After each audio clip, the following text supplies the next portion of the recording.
Buenas noches a todos, bienvenidos a nuestro webinar gratuito organizado por Ginger Steam Plus 6 Consultants LLC, una compañía estadounidense que actualmente está liderando procesos junto con la Escuela Pomponazzi y el Grupo de Investigación e Innovación TI, Educación Empresa Estado en Colombia, diferentes procesos de formación educativa, tanto de manera gratuita como otros con pago. También este evento se hace gracias a la Red Internacional de Conocimiento, Innovación e Investigación RICEPTI, que es una red de conocimiento que está desarrollando diferentes proyectos de investigación en toda Latinoamérica, principalmente enfocados en países como México, Perú, Paraguay, Argentina y Chile. Y tenemos el respaldo académico también del Instituto Superior de Ciencias Humanas, el ISCH de Rosario, Argentina, quien viene siendo parte de la mano de la Escuela Pomponazzi y de Ginger, de diferentes procesos formativos en varias áreas del conocimiento. Les quiero presentar a nuestros expositores del día de hoy. Les voy a contar quiénes son ellos. Son grandes profesionales que tienen una vasta experiencia en el campo de la investigación y por eso los hemos invitado a este webinar que tiene como título Publicación con propósito, claves para redactar artículos científicos exitosos. En primera instancia contamos con la presencia de la profesora Adriana Lucía Valencia. La profesora Adriana es profesional en idiomas, inglés, francés y español, magíster en traducción de la Universidad de Montreal en Canadá, es miembro fundador de la Asociación Colombo-Francesa de Investigadores Colifri y pertenece actualmente a su junta directiva. También contamos con la presencia del doctor Luis Fernando Quintero, quien es doctor en proyectos, magíster en dirección de marketing, especialista en negocios internacionales, administrador de empresas. Actualmente es docente investigador del Grupo de Investigación GORAS de la Universidad Católica Luis Amigó. Y quien les habla, Dani Esteban Gallego Quiseno, investigador senior en MinCiencias. Soy el director de Ginger Steam Plus 6 Consultants LLC de Estados Unidos. Soy magíster en educación, en administración de negocios internacionales y en enseñanza de las ciencias. Soy licenciado e investigador del grupo Innovación TI, Educación Empresa Estado. Quisiera primero darle la palabra a los expositores que nos cuenten un poquito sobre su trayectoria en investigación y cuál consideran que va a ser como el mayor aporte que nos pueden dar en este webinar de 2 horitas.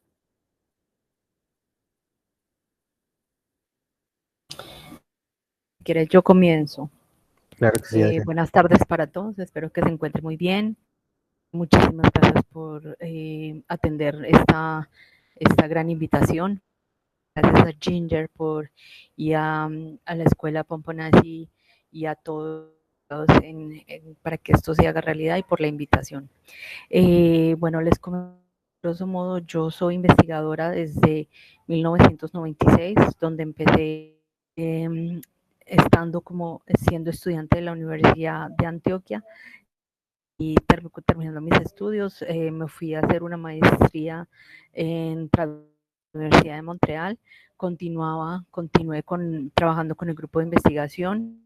Luego,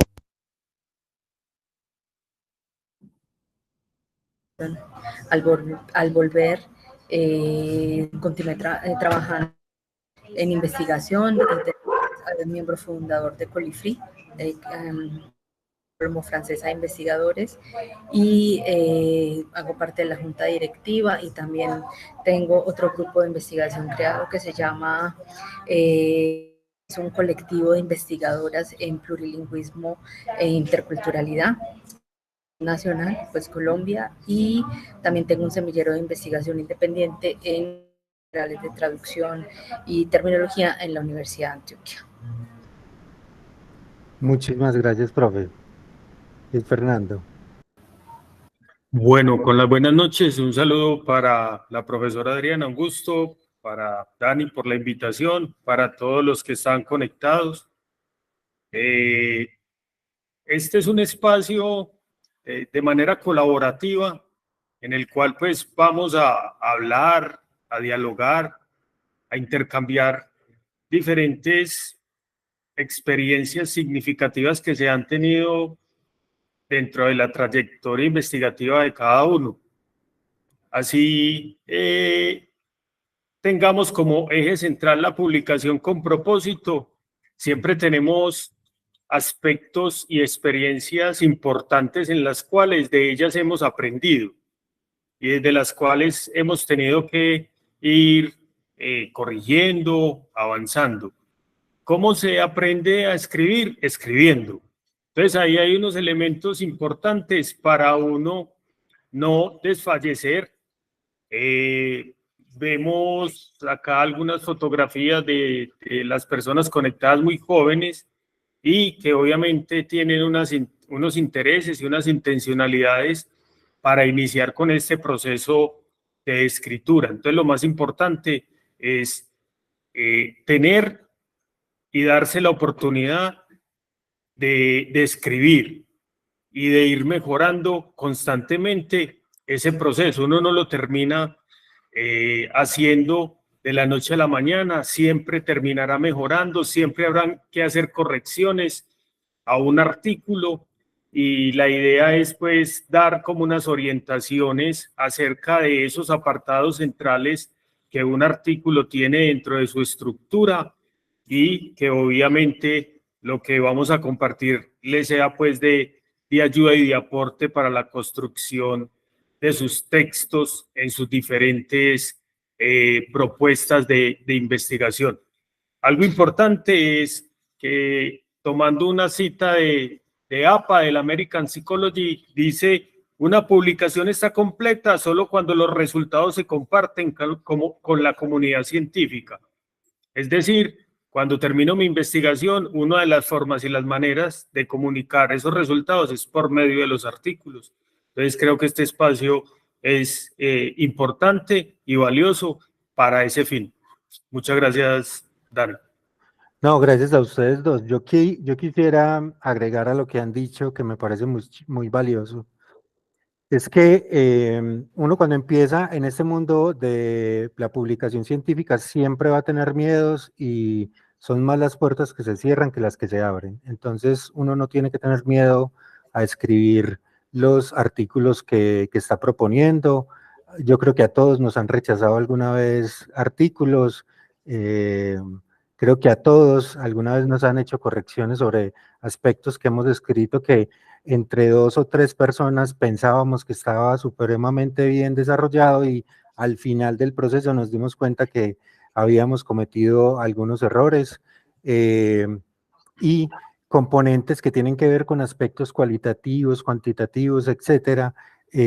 Todos los días se aprende, o sea, nosotros llevamos mucha experiencia en este campo, pero crean que de verdad todos los días estamos aprendiendo de manera significativa cómo es este proceso de publicación y por más años que llevemos, siempre estamos en ese proceso de comprender y aprender nuevas maneras de comunicar lo que hacemos.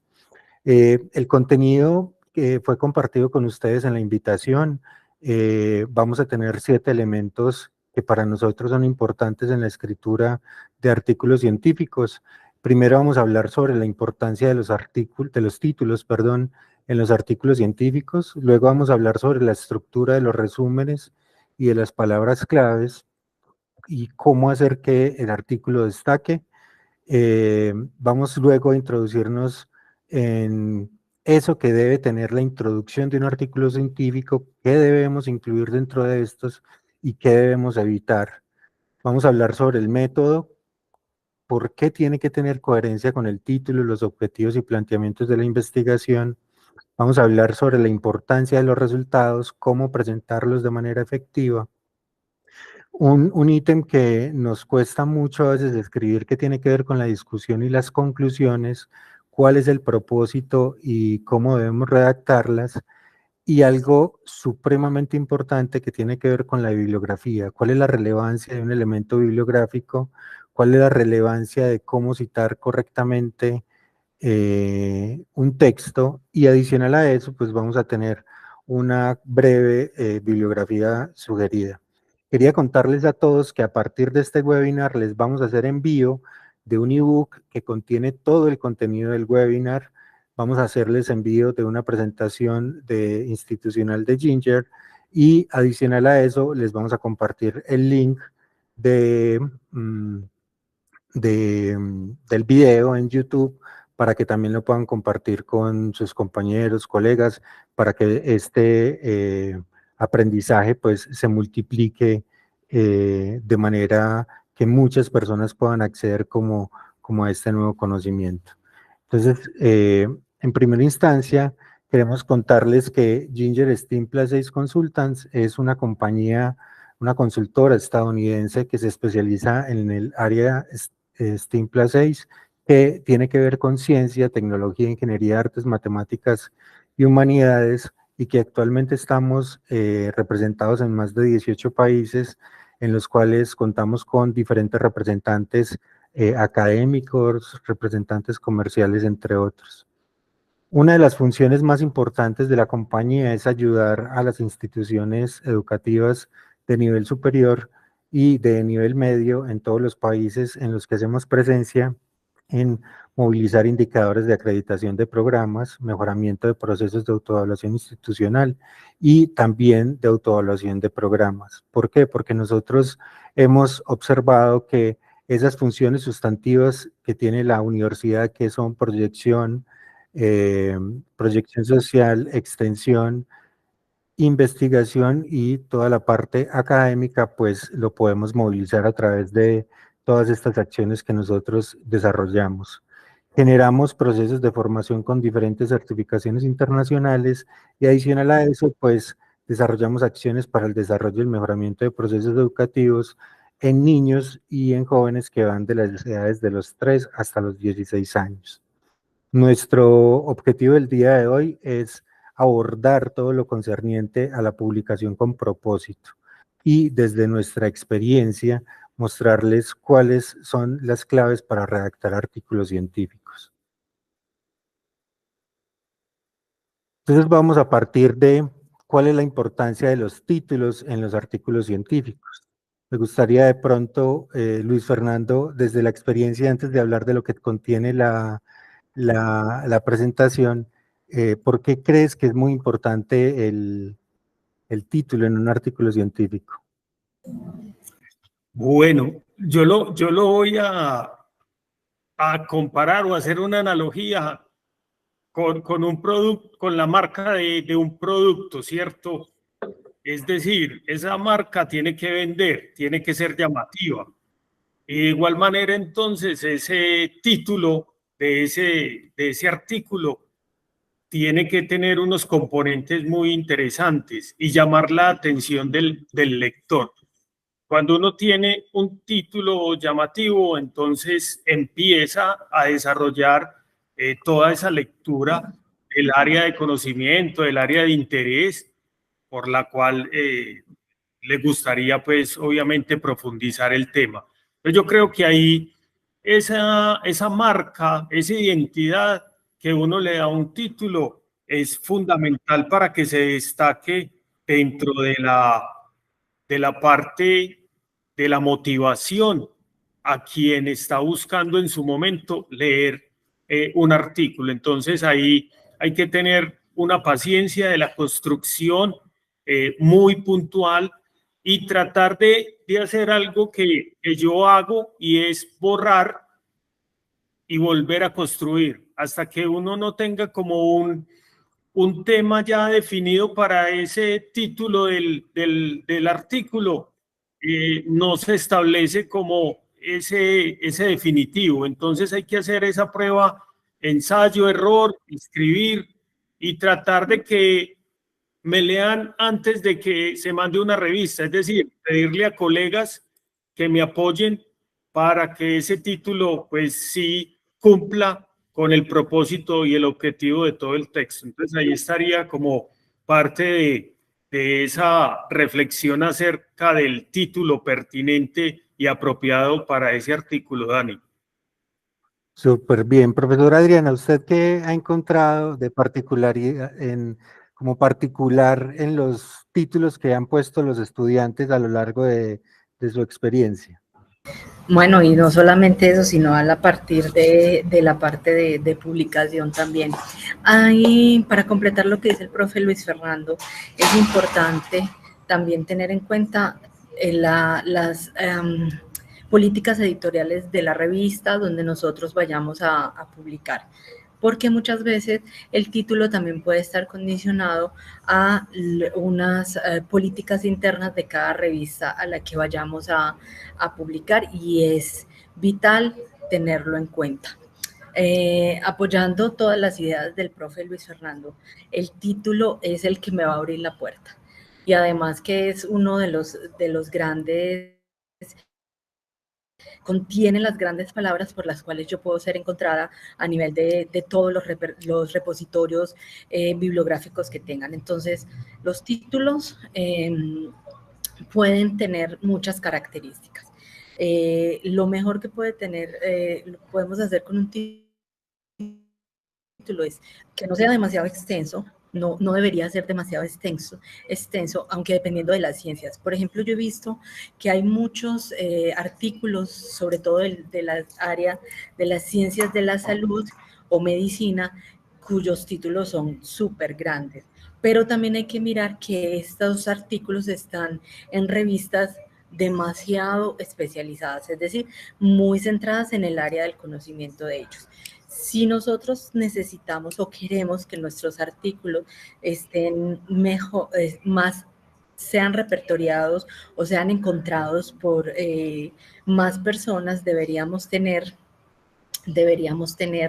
un título que no sea demasiado largo, pero que, como dice el profesor Luis Fernando, que sea la marca, o sea, que sea la marca del título, que me diga de qué más o menos voy a hablar, y el título me va a dar el norte. Es como si yo tuviera una brújula. El título es la primera parte donde yo empiezo a desglosar todo lo que yo quiero. Entonces debe haber una coherencia entre el título y lo que yo voy a decir. Entre el título, y me voy a adelantar un poquito, Dani, a esto, entre el título, el problema de investigación, la pregunta problematizadora, la parte de los objetivos. Y todo esto me da una columna vertebral muy importante. Yo debo evitar títulos repetitivos, debo también hacer un título llamativo, pero no puedo tampoco hacer uno que sea demasiado escandaloso, porque eso tampoco, en cierto modo, le quita profesionalismo a lo que yo quiero escribir y a la forma o a la revista donde yo me quiera, publicar. Lo otro también es que tengo que mirar cuál es el propósito de mi artículo, o sea, yo dónde lo quiero publicar de verdad. Hay mucho para hablar del título, pero no sé qué más quieres que te contemos. No, está súper bien con lo que empezamos.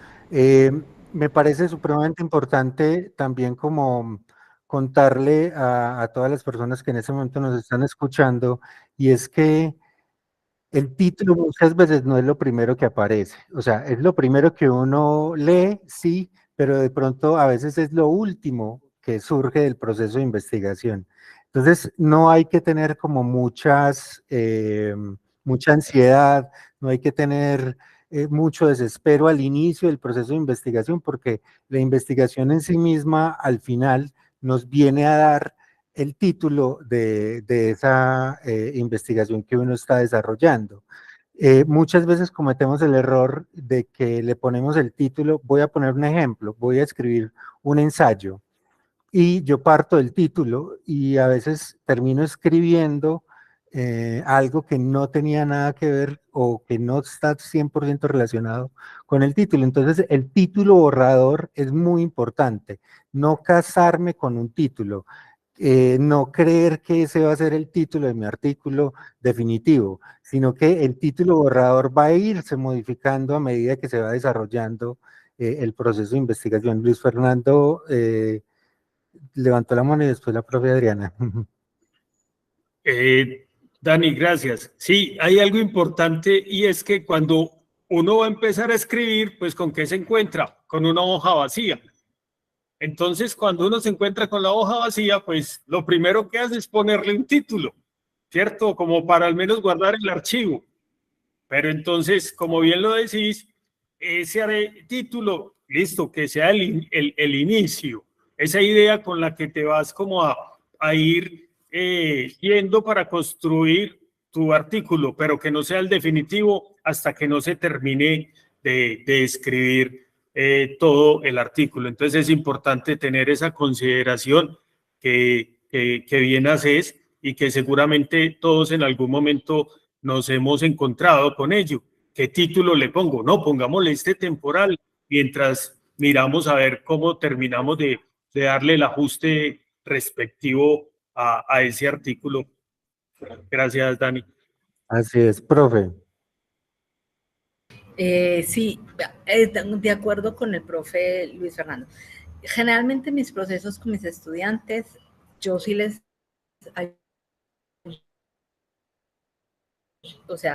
indico poner un título para poder que ellos tengan un norte, que no se me pierdan, pero al final de la investigación o de las investigaciones el título cambia, o muchos simplemente hacen algunos ajustes al título porque les quedó, o sea, porque les sonó, y eso nos ha ayudado mucho, pero totalmente de acuerdo contigo, Dani.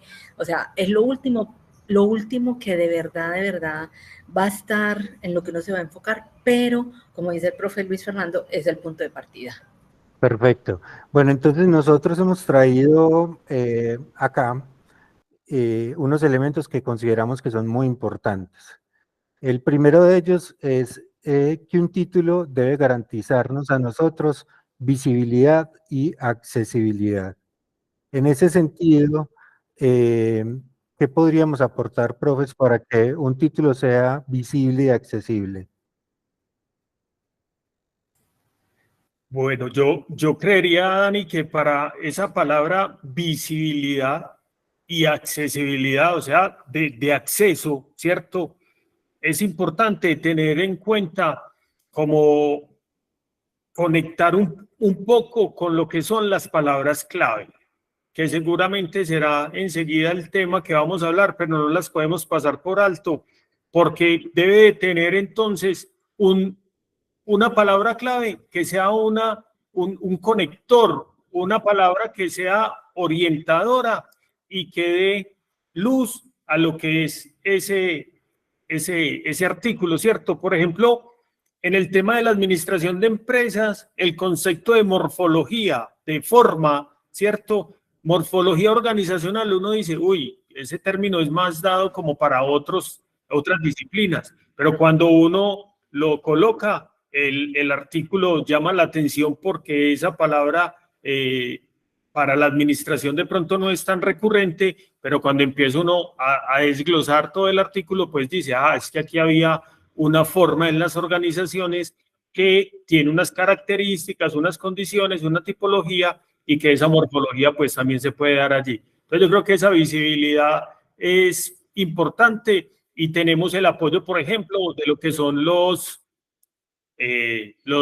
las palabras claves de apoyo que encontramos en la UNESCO o en YEL, como para orientarnos y tener esa fortaleza y esa base fundamental para que ese título sí tenga repercusión e impacto. Genial. Profe, en relación, la profe Adriana, en relación al impacto y las citas que vaya a obtener nuestro artículo, ¿qué relación encuentra usted en esa importancia del título del artículo científico? Es verdad que, bueno, no es un hecho así que tengamos estadísticas y todo eso muy establecidas, pero generalmente los artículos que tienen títulos precisos son mucho más citados que otros que tienen unos títulos que son muy o redundantes o que de verdad no dicen exactamente para dónde va la investigación. Lo otro es que la expansión de alcance, es decir, que estos títulos deben ser técnicos, pero no deben ser extremadamente técnicos. Pero todo también depende, Dani, de la revista o donde queramos hacer la publicación, porque hay muchas revistas, hay que aclararlo, que exigen unos títulos casi que son el resumen del artículo. Los títulos no deberían ser demasiado extensos, como ya lo había dicho, pero tampoco deberían ser demasiado cortos, porque demasiado cortos no nos dicen mucho sobre qué queremos plasmar en esa investigación. Tampoco deberían ser ambiguos. Y lo que decía el profe Luis Fernando, o sea, en la parte de debe contener palabras claves que puedan ir dentro de los repertorios y encontradas muy claramente. Eso es como lo principal que tenemos que tener en cuenta. Voy a leer dos comentarios que creo que es el profesor Ovidio era Luis Amigo. Sí, no me falla la memoria. Él nos dice, saludos. Para mí es muy representativo iniciar con un título, el cual puede ser mejorado o cambiado acorde a los objetivos propuestos. Muy en línea con lo que estamos nosotros planteando en que es importante iniciar con un título, pero que no debe ser un título estricto en el que nos vamos a quedar completamente en todo el tiempo del proceso de investigación. Y nos agrega algo que es muy importante y que también mencionó el profesor Luis Fernando, y es que actualmente existen varios software que nos ayudan a mejorar este grupo de palabras claves, que entre ellas se encuentra el Tesauro de la UNESCO, que muy bien mencionó el profesor Luis Fernando.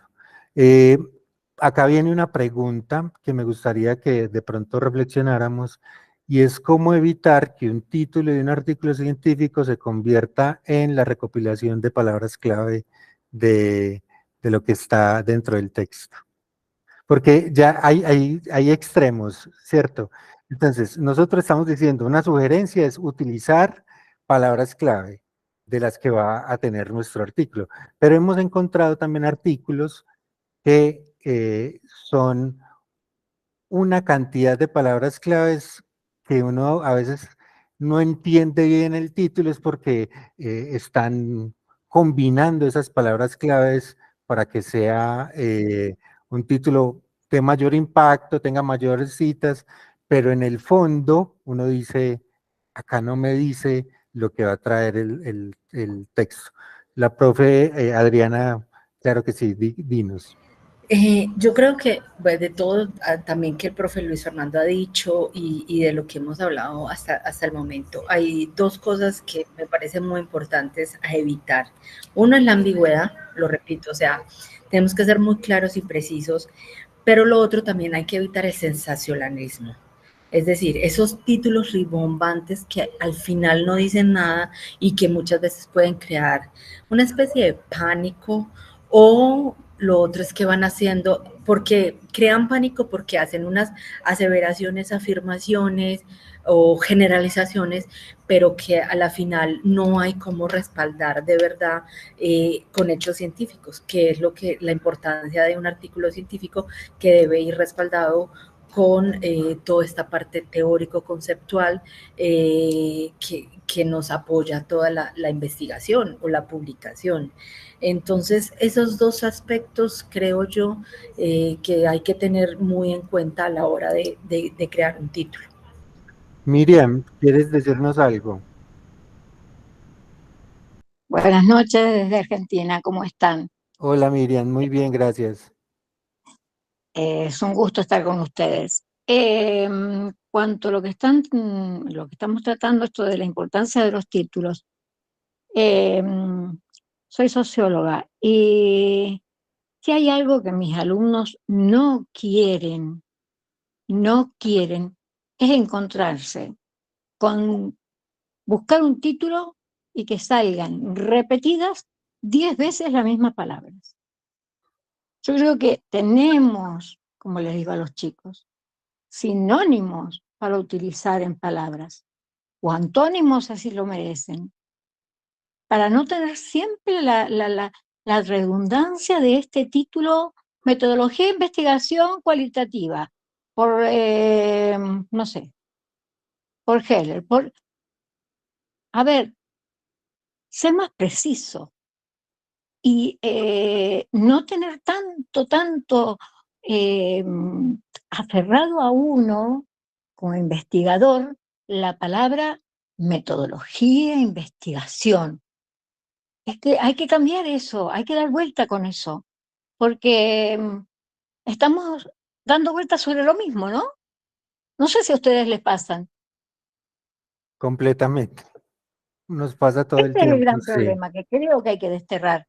Yo creo, acá en Argentina, son pocos los alumnos o los futuros sociólogos o de de cualquier otra índola de carrera que se animan a sacar artículos científicos. Es más, yo, socióloga, estaba haciendo la tesis a un traumatólogo porque él no sabía hacer una tesis.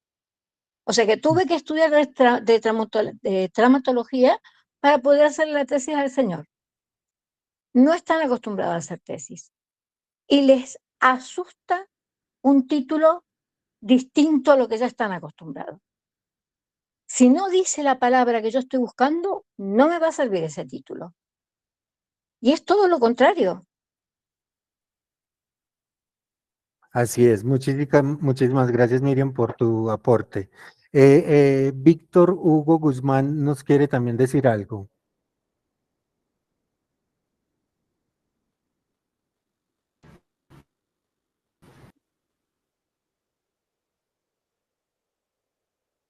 Víctor, hola, te escuchamos.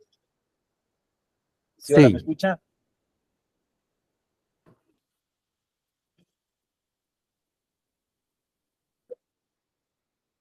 Ah, sí, mire, lo que pasa es que yo soy estudiante de maestría acá en la Universidad Nacional de Ciencias ¿de dónde nos hablas, y pues Víctor? lógicamente nosotros nos estamos basando en la competencia internacional para tratar de dar efectividad, como lo dicen las normas empresariales, a la capacidad que tenemos nosotros de desarrollar también, como se dice, de Bogotá. Sí, ya. Sí, entonces, ¿me escucha? Sí, está muy entrecortado. Si de pronto podrías mejorar un poquito el lugar de la Entonces nosotros conexión. tenemos ese problema de dar una capacidad totalmente de lo No, no te escuchamos. Te vamos a abrir el micrófono un poquito más adelante. Dani, Sí, contame, Luis. bueno, ahí hay un tema importante que decía la profesora Miriam con el saludo allá en Argentina y la profe Adriana Lucía, y la pregunta que vos hacías, bueno, ¿cuántas de esas palabras clave debe llevar el título? Pues hombre, las necesarias que no se pasen de lo que dicen las políticas editoriales de la revista y las necesarias para que el artículo sí conecte con el lector. Entonces ahí hay un tema bien importante y claro, hay que romper el paradigma de buscarle a esas palabras que siempre se nos volvieron la base, hay que buscarle sinónimos, hay que buscarle otros conceptos, hay que darle una derivación diferente. Entonces creo que es también la oportunidad de ir rompiendo ese paradigma frente a esas realidades de los títulos y sacar o salirnos un poco de los esquemas sin ir a incumplir las políticas editoriales de cada una de las revistas. Gracias, Dani. Perfecto. No, muchas gracias. El profesor Ovidio nos quiere decir algo.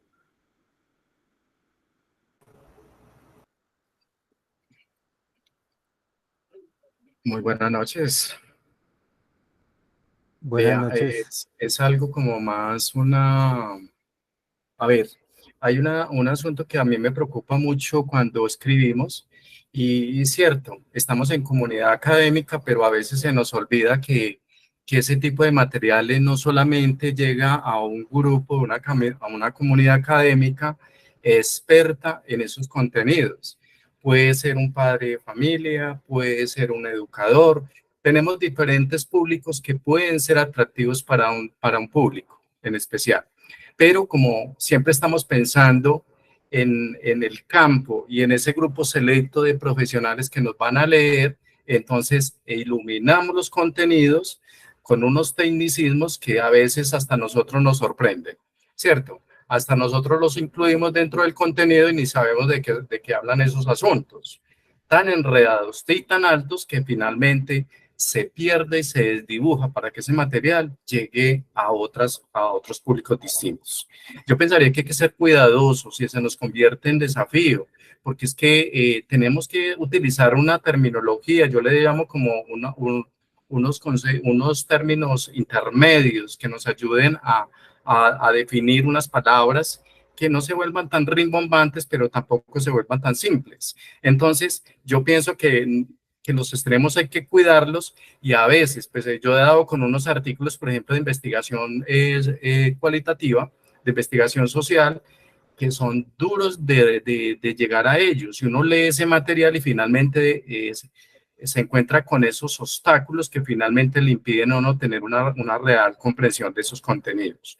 Entonces, qué buena una invitación para eso. No nos llenemos, el tesauro ayuda mucho, pero a veces también genera dispersión. Cuando uno encuentra, uno quiere vincular una palabra, por ejemplo, la palabra juventud, y entonces le dicen, no, es el conflicto juvenil, habla de otros asuntos. Entonces, como que uno dice, pero eso sí es realmente lo que yo quiero proyectar en esa palabra, porque eso es lo que estamos viviendo en la realidad colombiana. Pero se nos olvida que este material también tiene un toque internacional y entonces hay que llevarlo a otros públicos fuera del continente y llevarlo como a esas posibilidades, esas aperturas que tenemos. Era más como una reflexión. Muchísimas gracias, profesor. Antes de darle la palabra a la profesora Iris, quiero leer un comentario de la profesora Lina María Gallego, que dice: considero que el título debe resumir de manera sucinta el tema o el enfoque principal de la investigación. Esto va a permitir a los lectores comprender de qué trata el estudio sin necesidad de leer el texto completo. Además, un título convincente puede aumentar las posibilidades de que el trabajo sea citado por otros investigadores en su campo. Profesora Iris, tiene usted la palabra.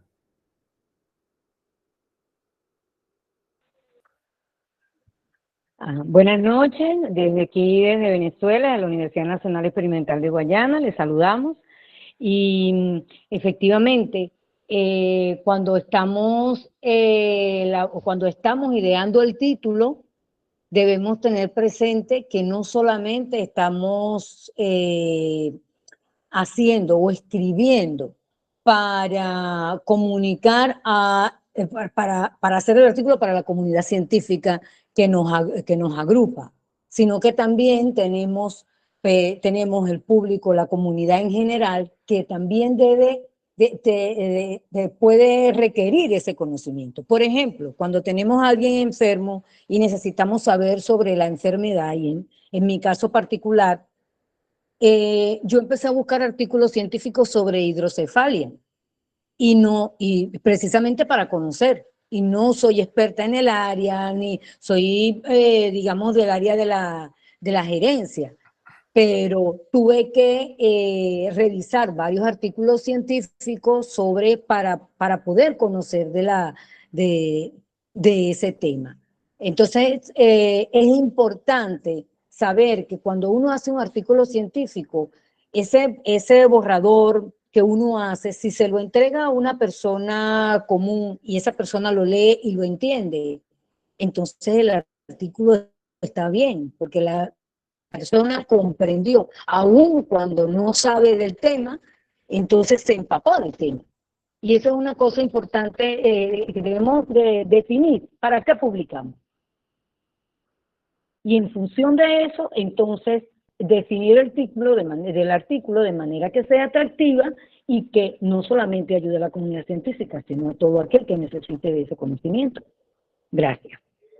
Estoy absolutamente de acuerdo contigo, pero también quiero decir algo que me parece importante para que toda la comunidad académica que se encuentra en este momento viéndonos, en este momento tenemos 92 personas conectadas en este Meet, y es que las universidades, en muchos aspectos, el Ministerio de Educación de nuestros países y el Ministerio de Ciencia y Tecnología de nuestros países nos ha llevado a escribir solo para cierto público, porque nos exigen dentro de las universidades que tienen que ser publicaciones que estén en revistas indexadas en ISI, en Scopus, que tengan el cuartil no sé qué, que esté indexada en Dialnet. Entonces, cuando uno va a mirar todos esos parámetros que tienen las revistas que tienen y que están indexadas en esas bases de datos, pues hay una manera de escribir, hay una manera de comunicar el conocimiento que es muy cerrado, que es tan cerrado que es para ese público objetivo pequeño que hace parte de esa comunidad. Y muchas veces a nosotros nos invitan a publicar en otras revistas y a veces decimos, qué pena lo que voy a decir es, ¿y en dónde está indexada? Es la primera pregunta. ¿Y en dónde está indexada? Y entonces si no está indexada en 1000 bases de datos, no, muchas gracias. Entonces mire que también estamos pecando nosotros, también deberíamos de publicar artículos que sean leíbles por los padres de familia, que sean leíbles por los niños, que sean leíbles por los chicos que están iniciando la universidad, que sean leíbles por una cantidad de personas que necesitan aprender sobre un conocimiento y que no requieran de un conocimiento muy específico o de un saber muy específico para comprender. Les digo muy sinceramente, como decía la profesora Iris, creo que era, a mí, en el área de conocimiento que manejo, a veces me dificulta entender los artículos. Y entonces, ¿por qué? Porque utilizan una terminología de pronto muy compleja, porque utilizan ciertos elementos muy complejos que para poder desentrañar ese contenido, pues requiero de un montón de tiempo adicional de estudio. Le doy la palabra a Víctor primero y luego a Guillermo.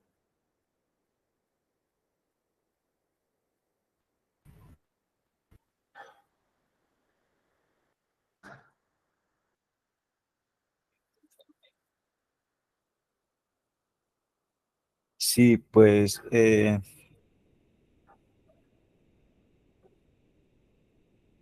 sí, la realidad que nos abarca pues es totalmente muy grande, ¿no? Inclusive en la academia uno se da cuenta de que los niveles que se tratan, las fuentes del desarrollo de las mismas partes que se están pues en ese momento ofertando, es lo que conlleva a la capacidad que tenemos nosotros mismos de relacionar nuestras pautas. Pero pues es muy difícil tener una realidad cualitativa de cada una de las razones que se ha forjado, por ejemplo, desde nuestra propia experiencia hasta el lenguaje mismo del español que ha tenido a través del tiempo en toda pues Sudamérica, ¿no?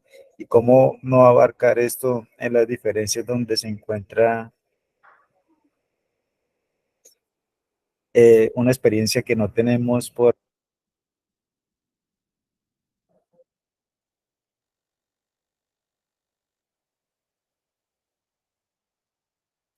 Bueno, Víctor, vamos con Guillermo. Sí, Luis Fernando, buenas noches. ¿Me escuchan? Sí, perfectamente. Bueno, Luis Fernando, yo me identifico plenamente con lo que acabas de decir. Yo tuve una experiencia y fue la siguiente. Cuando yo inicié mi doctorado en administración de empresas, lo primero que me dijeron era que yo no escribía con pensamiento doctoral. Y entonces tuve mucha dificultad para poder entender qué era pensamiento doctoral. Con el tiempo entendí que uno escribe es para una comunidad académica de muy alto nivel. Si el objetivo es publicar artículos que te sirvan como elemento para obtener tu grado de doctor. Entonces nosotros tenemos una confusión en cuanto a cuál es nuestro público. Si para nosotros mismos, porque conozco muchos candidatos a doctor como yo, es difícil a veces consultar las bases de datos de revistas indexadas y asimilar el contenido de los artículos. Pues hombre, es un poco romántico y utópico pretender que el común de las personas se van a esforzar por entrar a esos repositorios a buscar esos artículos. Entonces, pues, si uno quiere manzanas, va a la tienda donde venden manzanas. Entonces, hay otro concepto que es importante tener en cuenta aquí, y es el de la apropiación social del conocimiento, donde el objetivo es la divulgación. Y entonces, pues, existen otros medios, como los libros, los ebooks, que tienen esa característica de llegar a las personas que con un cierto grado de formación, pues están interesadas digamos, en apropiar esos conocimientos que tanto cuesta construir. Entonces pienso que el problema no es de las comunidades ni es de las instituciones, sino es nuestro. Porque pues si nosotros vamos a escribir para publicar en una revista de alto nivel, pues es así, y así hay que hacerlo. Y a mí me costó mucho trabajo entenderlo y aceptarlo. Y si nuestra vocación, porque no vamos a decir que es pues ahora que todos los doctores tienen vocación de que su conocimiento se va a conocer. Muchas veces ni siquiera dan la cara para un saludo, porque como levitamos en Latinoamérica, adquirimos un grado académico y entonces levitamos. Ya no somos humildes mortales. Entonces nos llenamos de ego y de prepotencia, de narcisismo. Entonces, pues no a todos los doctores o a todas estas personas que adquieren ese alto nivel de formación, les interesa que la base social, las comunidades apropien su conocimiento, porque ese no es su interés tampoco. Entonces ya es una cuestión muy personal de para qué escribimos, cuál es el sentido de ese trabajo. Gracias, Luis Fernando, y un cordial saludo a todos los participantes en este interesante espacio. Oh, muchas gracias. Profesora Miriam.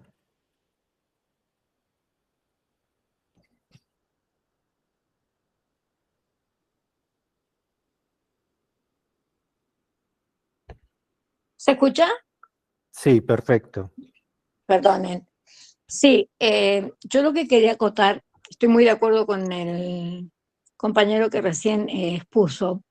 Yo también soy directora de tesis del doctorado de psicología. Y uno, ¿qué más quiere que sus alumnos también intenten formar un conocimiento científico y divulgarlo, que sea su experiencia? Pero todos tienen miedo, porque dicen que hay que hablar en difícil. ¿Por qué tengo que hablar en difícil? Si yo acá, donde todos somos profesionales, algunos doctores, otros licenciados, o cual fuese la profesión que tengan, yo acá no estoy hablando en difícil. ¿Por qué mis alumnos? Está bien, nos tenemos que guiar por algunas normas. Eso está totalmente de acuerdo. Mis alumnos también están de acuerdo. Pero cuando llega el momento de la tesis, que hay tesis muy interesantes, que yo les propongo que las promulguen, que las hagan, que las escriban para una revista, o por lo menos para acá, yo soy de una provincia de Argentina, por lo menos para nuestra provincia, que se sepa lo que se hace acá en San Rafael, que es el lugar donde yo vivo, y con qué calidad trabajamos acá. Y les da temor por esto de lo que decía recién el compañero, de la palabra difícil. para cierto tipo de gente. Eso los asusta. Y yo creo que eso es un mito que tenemos que derribar. Tenemos que hablar con las normas y con lo que algunas de las revistas nos imponen. Pero no por eso hablar tan en difícil. No es necesario. No es necesario que yo esté leyendo un artículo y tenga que ir a un diccionario o a Google a fijarme qué quiere decir el tipo que me está hablando. Yo soy doctora en sociología y cuando yo hice mi tesis lo hice de la manera, no sé si más entendible, pero no con estas características de, epa, yo soy la doctora acá, busquen, lean. No, ¿por qué? Y más estos principiantes que tenemos nosotros, algunos, no sé si están pasando por la misma situación que la mía, pero algunos, yo también trabajo en contexto de encierro. Trabajo con gente, con personas que están privadas de la libertad. Y tengo 2 alumnos que están haciendo abogacía, están en el último año. Y ellos mismos me dicen, ¿cómo voy a hacer yo, doctora, para presentar esto? Me piden palabras muy difíciles y tenemos que estar con el Google al lado. ¿Por qué? No sería lo óptimo de la divulgación del pensamiento científico. La divulgación del pensamiento científico es para toda la sociedad, no para unos pocos de nosotros. Nada más. Nada más porque diste todo súper bien, Miriam. Muchas gracias. Profe Adriana. Voy a hacer como un resumen de todo lo que hemos como hablado aquí. Hay muchas cosas. Es verdad que nuestros sistemas de ciencia de muchos países nos están condicionando a nosotros como investigadores a unos estándares que muchas veces no son el reflejo de verdad de la sociedad. Me gustó mucho lo que decía el señor Guillermo ahora, que era la apropiación colectiva del conocimiento. Hay otro concepto que yo utilizo mucho, que es la construcción colectiva de conocimiento. Entonces, para empezar a crear hacer una construcción colectiva de conocimiento, deberíamos empezar también desde las universidades o desde los colegios, que podríamos hacer con todos estos procesos de escritura académica. Pero aquí voy a tomar la idea de una profe que creo que todavía está aquí, la profe Ana Prada, porque la profe Ana Prada siempre ha dicho que para poder llegar a una escritura académica deberíamos empezar desde chiquitos, desde los primeros semestres de universidad, con una escritura más creativa. Entonces, para poder ir avanzando, ir apropiándose de esos conocimientos y no solamente centrarnos a que la escritura ya sea al final de las carreras con los trabajos de grado. Hay otra cosa que también es importante que decía el profe, no sé si es profe Guillermo, que era que cuando se llegan a procesos de maestría, de doctorado, muchos de nosotros no sabemos escribir, aunque hayamos escrito muchas veces. Creo que también estos procesos deberían ir acompañados de un grupo de amigos, pueden ser de amigos que pueden ser redactores, correctores, revisores, lectores, y con los cuales también nos podríamos apoyar, porque muchas veces nosotros como investigadores a la hora de escribir deberíamos centrarnos en la producción de conocimiento, pero ir de la mano con las otras personas que están más desde la forma, es decir, desde cómo se escribe, desde cómo se describe hasta que nosotros aprendamos a hacerlo.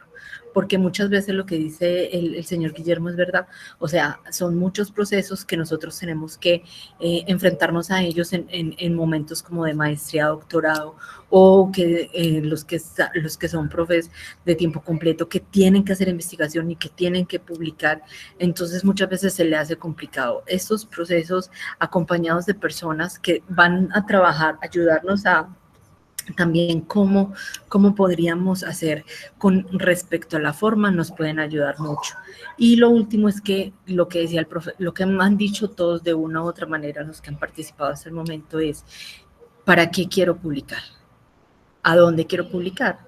Entonces tengo que tener en cuenta eso, como decías tú, Dani, de publicar, qué quiero publicar y a dónde quiero publicarlo. Entonces yo puedo, por ejemplo, empezar a hacer publicaciones cortas, pequeñas, para esos públicos menos especializados, pero que están ávidos de conocimiento, que esa es una forma de hacer una construcción colectiva de conocimiento. Entonces, es verdad, la parte científica de nuestros países, bueno, voy a hablar específicamente de Colombia, cada vez está siendo más irreal y nos está empujando más a un contexto de competencia en cuanto a producción que en la importancia de la producción misma del conocimiento para generar nuevos conocimientos y para poder hacer esa apropiación del conocimiento. ¿Qué debemos hacer? No sé. Esa es una pregunta que tendremos como para otros 3 seminarios. Sí, así es. Profe Luis Fernando. Gracias, Dani. No, empiezo conectando lo último que dice la profe Adriana.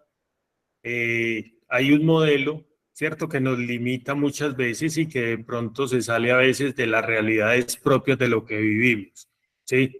Entonces, quiero también decir que ese modelo debería estar ya más abierto a las realidades sociales y a las situaciones que se nos presentan en el día a día.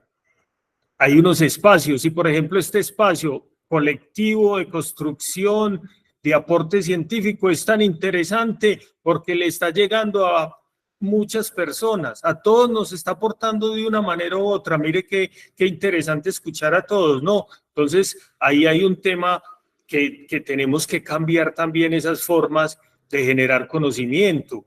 Y lo otro es que podemos ser flexibles sin perder la rigurosidad, ¿cierto? Sin perderla, pero hay que ser un poco flexibles. Y no matemos la creatividad de los estudiantes. Los estudiantes también son inteligentes y aportan demasiado, ¿cierto? Entonces yo creo que hay que orientarlos y buscar una manera apropiada para eso. Y algo que colocaba el profe Ovidio con el saludo es, sí, es cierto, no todos los profesores estamos para escribir ni para investigar, así como lo decía el profe o el consultor Guillermo, también con el saludo, es que hay profesores que así estudien doctorado, siempre seguirán gustándole mejor las clases.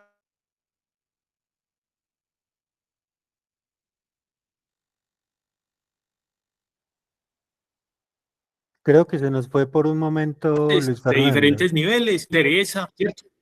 Qué pena. Ok.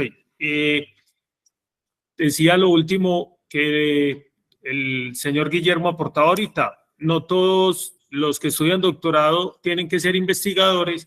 El propio Ovidio pues también lo colocaba allí en el chat, y obviamente hay otro tipo de productos que en nuestros países existen y que muchas veces enriquecen hasta un poco más que un mismo artículo, ¿cierto?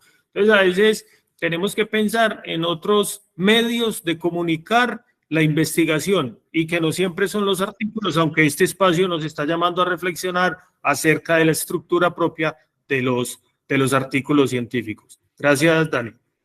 No, gracias. Profesora Adriana. No, Ana Patricia está levantando la mano. Ya, perdón, pensé que eras tú. En este momento no tengo levantadas manos, entonces Pero quiero... sí, no, sí, lo que yo quería como ya. comentar eso que yo quería comentar eso porque pues cuando uno está en procesos de cierre de semestre, que los estudiantes tienen que empezar de pregrado, tienen que empezar a hacer sus presentaciones de trabajos de grado, siento la angustia, siento el temor, siento la inseguridad y la insatisfacción además de los estudiantes de pensar que están forzados a presentar cosas de una forma que primero a veces no fueron preparados para, segundo, no se sienten cómodos porque no se sienten capaces, porque no sienten que hayan hecho algo que valga la pena. Entonces yo creo que desde pregrado los profesionales se van formando con esos temores. Ahora, ya después de que sale a la universidad, es mucho más difícil cambiar esos paradigmas que ya se les quedaron en su cabeza, que los tienen frustrados. Yo he visto procesos, yo hice mi maestría en España y yo veía compañeros que no fueron capaces de hacer su tesis y que no fueron capaces de terminar. Y eso es muy triste porque hay personas con muy buena calidad académica y humana también, pero que se les ha creado ese imaginario de que no pueden, no son capaces y terminan no haciéndolo.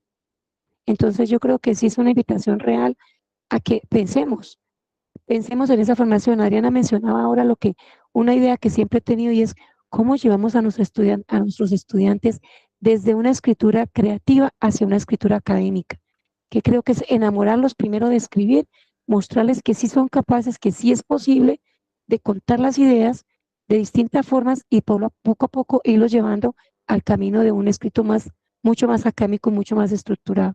No cortarles la capacidad y la posibilidad de sentir que pueden hacerlo. Creo que eso es muy valioso y muy importante también. Muchísimas gracias, Gracias. profesora Ana Patricia. Bueno, a modo de cierre de de la primera diapositiva de este encuentro, me parece supremamente encantador todo lo que ha surgido a partir de las interpelaciones de cada uno de nosotros. Lo primero es, voy a cerrar esta diapositiva contándoles que para que un artículo tenga gran impacto debe tratar de ser visible y accesible, debido a que es el primer punto de contacto, optimiza los motores de búsqueda de los artículos y facilita la búsqueda que hacen nuestros pares sobre ese conocimiento científico. Para poder generar mayor impacto y citaciones, pues los títulos deben expandirse en el alcance que tiene la investigación, deben representar el contenido, debe tratar de tener un resumen muy breve de lo que se está tratando de contar y de ser preciso y honesto. Esa parte de honesto es muy importante porque nos hemos encontrado muchas veces que vamos a leer un artículo por su título y en el contenido no tiene nada que ver con lo que nos estaban vendiendo desde el artículo. Entonces la honestidad es muy importante en la escritura de los artículos científicos. Debe reflejar seriedad y rigor, debe generar una marca personal académica, la manera en que escribía Adriana, Luis Fernando, Luis José, Víctor, Ovidio, Guillermo, Dani, todos somos distintos y en eso vamos a generar cierta marca. Se debe destacar para que pueda invitar al lector a leer más. Debemos evitar que sean ambiguos y sensacionalistas, como muy bien lo señaló en varias ocasiones la profesora Adriana. Hay títulos que son parecen más vendiendo algo como en marketing que de un proceso de investigación. Voy a poner así se cura el cáncer de mama. O sea, la gente va a entrar y obviamente el cáncer no tiene cura todavía. Entonces, es muy sensacionalista.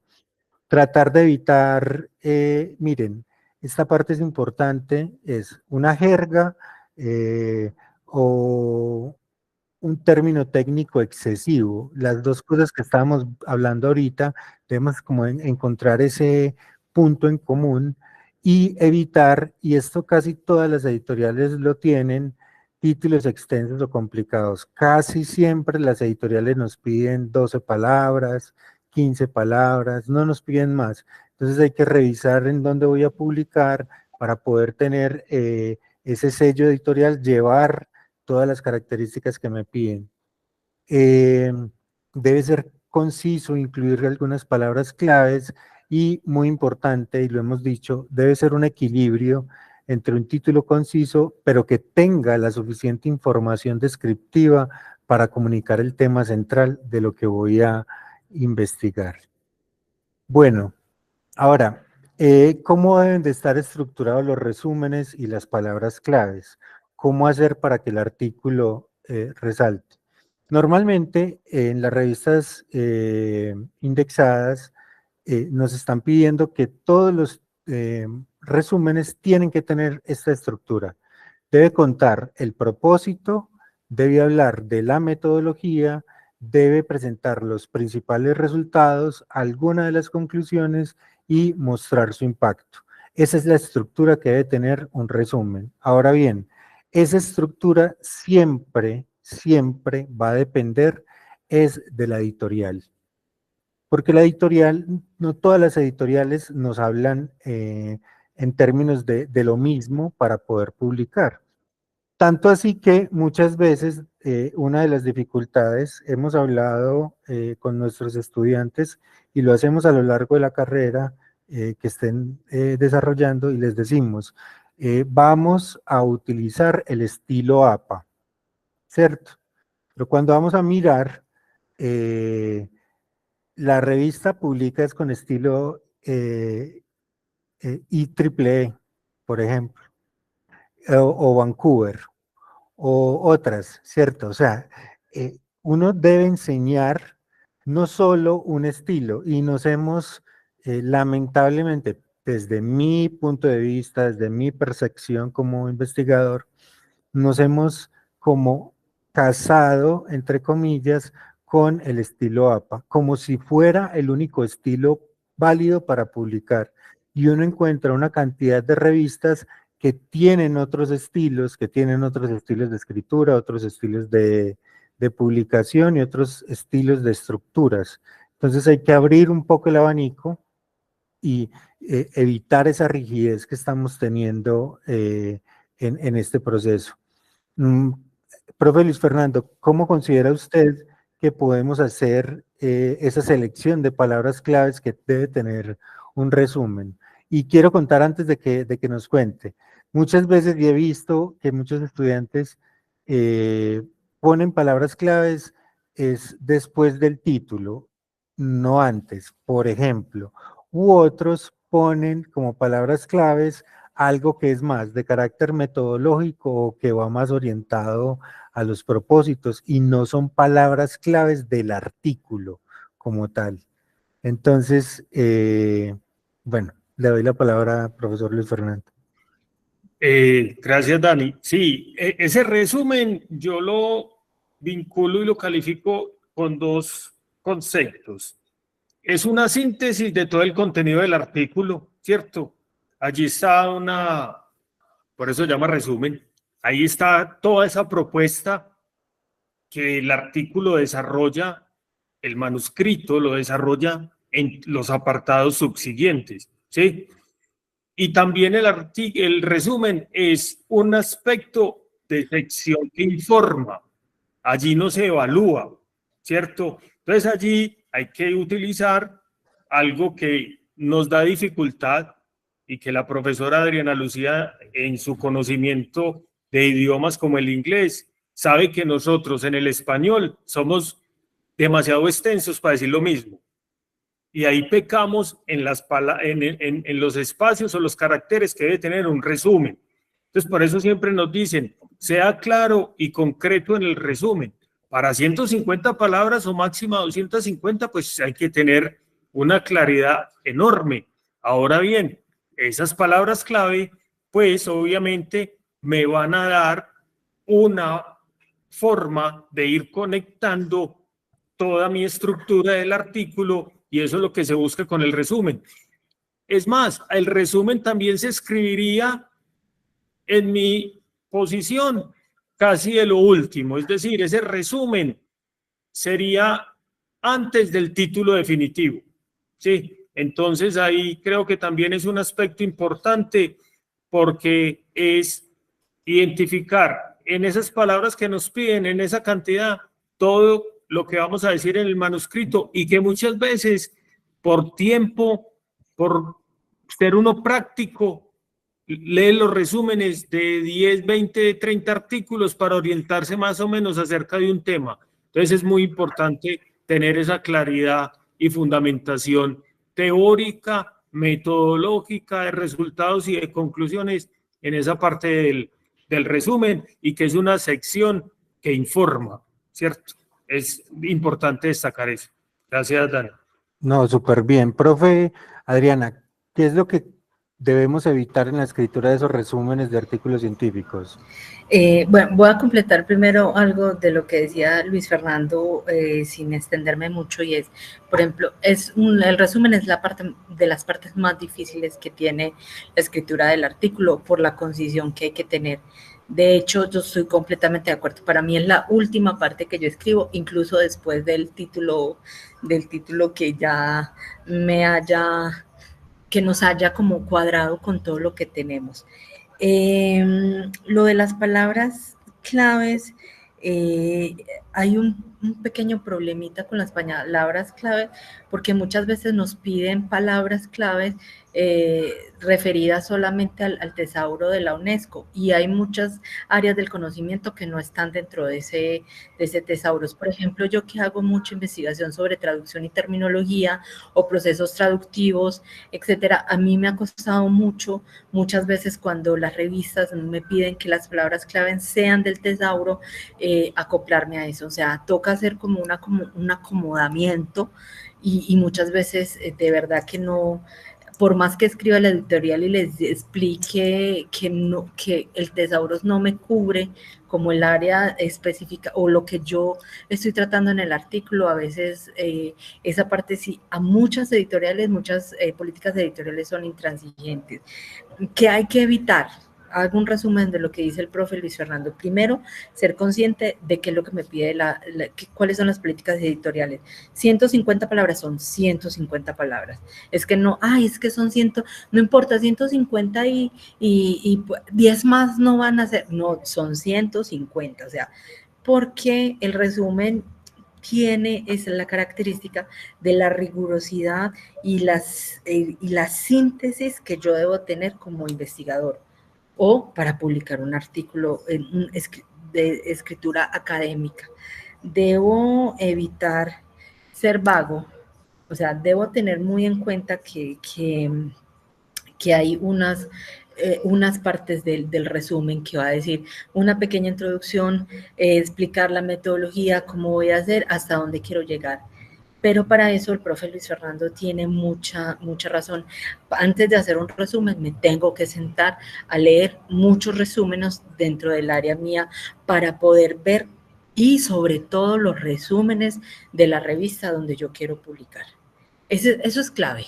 O sea, yo me siento a revisar cómo están escritos los resúmenes de los artículos ya publicados para decir, bueno, de verdad es esta estructura la que generalmente piden, me voy a ir por este lado, voy a organizar eso, voy a organizar el resumen de esta manera. Yo no puedo utilizar en el resumen demasiada jerga o terminología complicada. Bueno, yo estoy hablando más desde el área de las ciencias sociales y humanas, porque no es lo mismo, por ejemplo, un resumen para un neurocirujano que está hablando sobre la nanotecnología aplicada a la neurocirugía no sé, de la base del cerebro. No sé, o sea que ahí sí el resumen va a contener muchísimo más parte terminológica, pero lo que yo decía desde un principio, este tipo de artículos muchas veces son de expertos a expertos. O sea, hay que mirar la jerarquía de yo hacia dónde quiero publicar. Entonces yo puedo publicar como experta de mi área hacia los legos, que son todas las personas que conocen algo o no conocen nada de mi área, o de experto a experto. Pero también dentro de esa experticia, entonces, hacia dónde quiero dirigirme.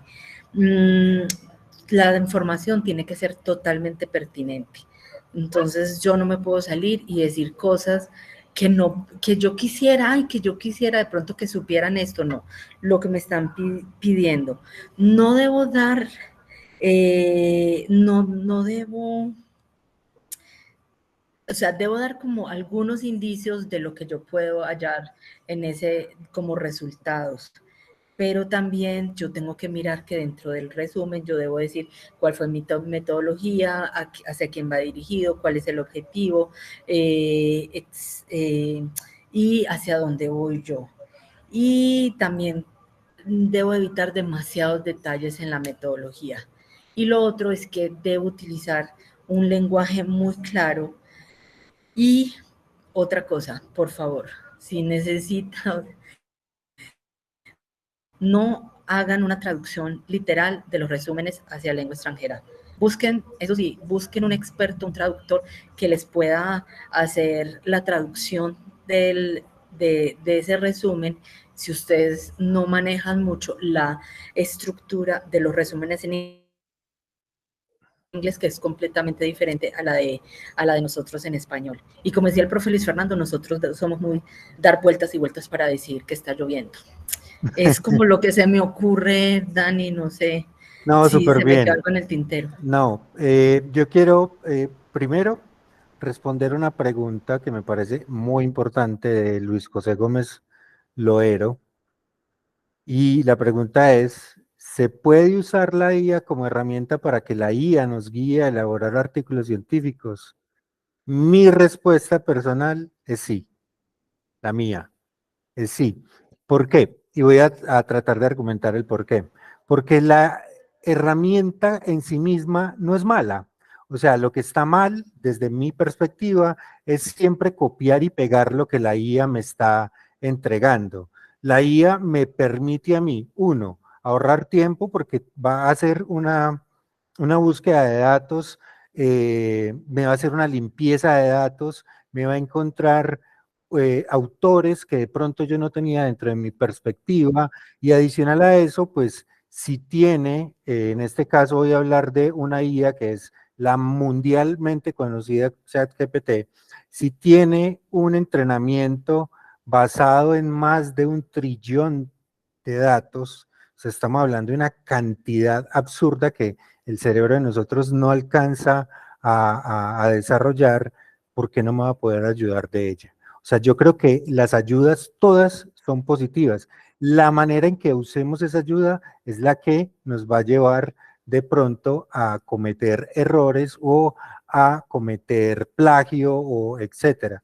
Pero en realidad mi postura personal como educador es llevemos la IA al aula de clase, llevemos la IA al proceso de investigación, llevemos la IA a todos esos espacios donde podamos generar nuevas maneras de desarrollar el conocimiento, porque si no, si nos quedamos con las perspectivas un poco antiguas es de hace un año, que no teníamos conocimientos de estos desarrollos de la IA, no desarrollábamos buenos procesos de articulación con la tecnología, pues vamos a cometer el error que muchos maestros cometieron con nosotros mismos cuando llegó el internet, cuando llegó la televisión, cuando se cambió, por ejemplo, de las noticias de radionovelas a la televisión. O sea, si empezamos a considerar que todo esto es un tabú y que no se debe desarrollar dentro del aula de clase,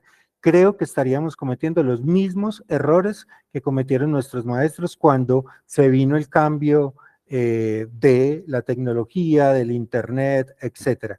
Pero es la opinión de Dani Esteban Gallego Quiseno. Todos ustedes pueden tener otra opinión y todas son bienvenidas. Le quiero dar la palabra al profesor Luis José Gómez. No sé si es profesor, pero para mí todos son profes porque todos enseñamos alguna cosa. Entonces, Luis José Gómez, por favor, cuéntanos. Hola, buenas noches. Primero, tu pregunta maliciosa me encantó. Sí, es una pregunta cauciosa. Fíjense bien, yo me presento como Luis Gómez, soy de Venezuela, soy profesor en el área de recursos humanos, estudio de la organización, y desde el 30 de noviembre del año 2022, cuando implosionó la IA, estoy trabajando con la IA en el contexto académico. De hecho, mañana vía Microsoft Teams tengo una videoconferencia con los relacionados de la inteligencia artificial en el proceso investigativo. Tengo una presentación con ellos. Hay un aspecto que siempre estoy metido en estos grupos donde se habla de la creación de artículos de científicos, y quería comentarlo con ustedes, no sé si lo han manejado, un aspecto importante que casi nadie lo toca. Fíjense bien, la inteligencia artificial salió en el año pasado, ya vamos para un año, y desde ese momento yo estoy como investigador independiente, por decirlo así. Es decir, estoy recogiendo toda esa sapiencia, todo ese aprendizaje que he logrado con la inteligencia artificial y la aplico en el contexto educativo para investigar, crear contenido académico, para comprobar si hay plagio o no, para muchas cosas lo utilizo. Yo tengo el gusanillo de que quiero publicar un artículo, pero únicamente basado en mi experiencia, porque estamos acostumbrados, según la editorial y según la norma, a hacer artículos donde esos artículos, por supuesto, tienen que tener un piso de unos referentes bibliográficos que se aproximen a tu objeto o sujeto de investigación, y eso es valedero. Hace poco me topé con un autor que se llama Jorge La Rosa, que habla sobre la sistematización de experiencia. Y resumiendo por cuestión de tiempo en esta videoconferencia, él habla, palabras más, palabras menos, que tú como investigador puedes elaborar un artículo basado únicamente en tu experiencia, porque esa experiencia la viviste tú, esa experiencia estuviste sumergido en ese fenómeno, y de acuerdo a esa recogida de data, a esos apuntes, donde tú estructuras bien ese artículo es valedero. Siempre he visto en estos tipos de webinar, talleres, videoconferencias, no por parte de los profesores que exponen el tema como tal, sino que veo siempre ápices de que siempre señalan que las editoriales son muy rígidas, son muy funcionalistas, son muy cuadradas, te exigen temas o te exigen una redacción difícil de decir, por decirlo así, como dijo la profesora hace poco. Y yo creo que las editoriales deberían de aperturarse bajo el hilo de lo dialógico, a revisar, a publicar, obviamente con sus normas, pero que no sean tan rígidas, porque cuando tú le pones rigidez a un investigador, se cohíbe y no publica, y se pierde ese conocimiento para que la comunidad científica lo pueda digerir, lo pueda saber y lo pueda aprender. Eso era todo lo que quería decirle a ustedes. No, muchísimas gracias. Te agradecería mucho si vía correo electrónico me puedes enviar la invitación al evento que tienes el día de mañana, para compartirlo también con las personas que están en este webinar y que quieran participar del mismo, porque me parece absolutamente interesante lo que propones. El profesor Ovidio tiene también la mano levantada, lo escuchamos.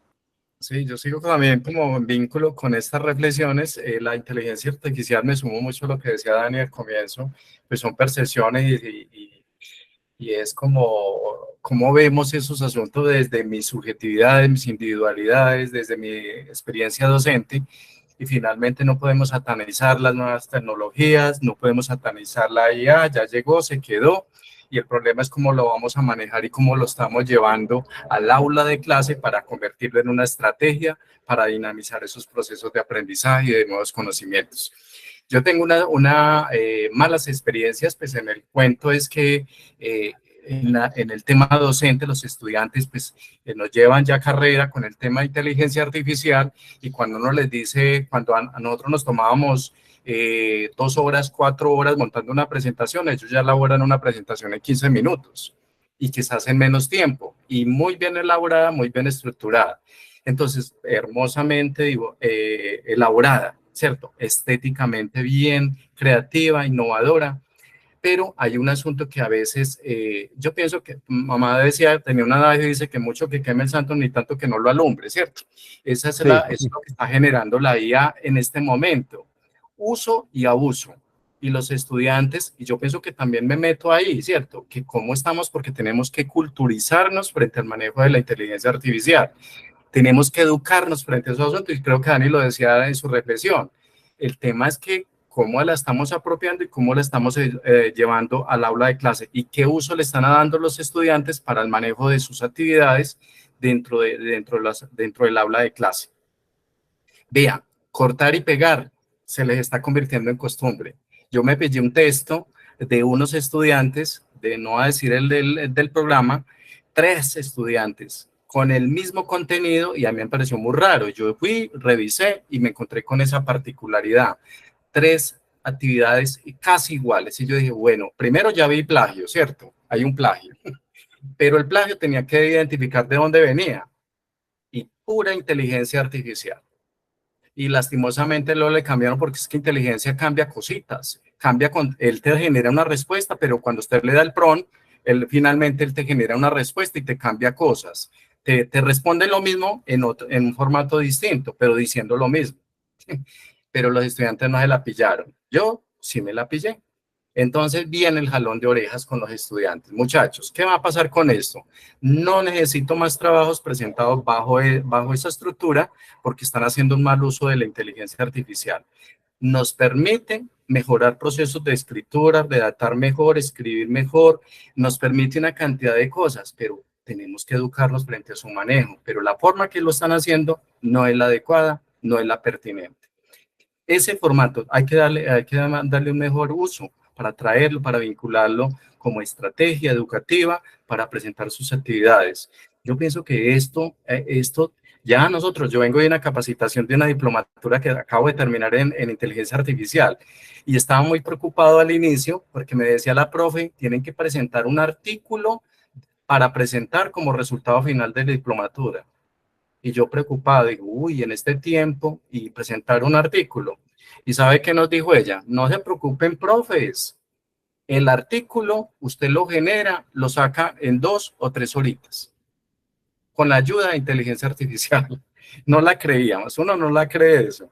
Y efectivamente hay todo un arsenal de cosas de que la inteligencia te facilita cosas. Pero a veces nos quedamos, ojo, dándole el prompt y copiando lo que nos dice la respuesta del prompt, pero no analizamos, no describimos, no profundizamos.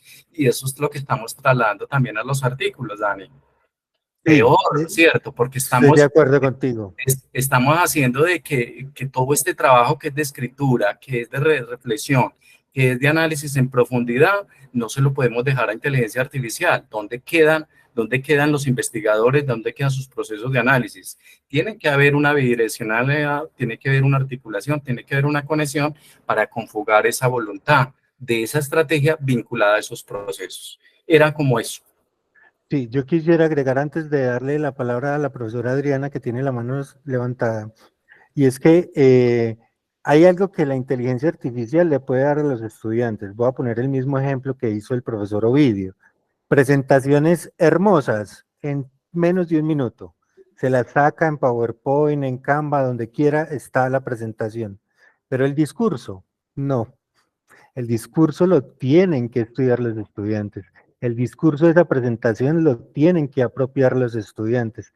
Entonces, cuando uno encuentra ese abuso de la inteligencia artificial sin contenido, sin una aprehensión del conocimiento, es cuando los estudiantes van a encontrar un choque, obviamente, en su proceso de formación.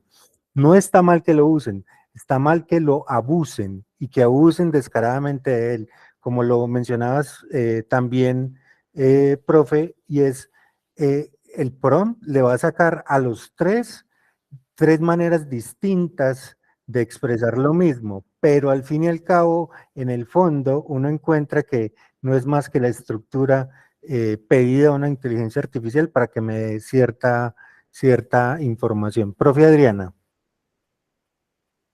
Es que el tema es muy espinoso, porque tiene sus pros y sus contras. Yo comparo, yo comparo en este momento la CIA como cuando salió Wikipedia.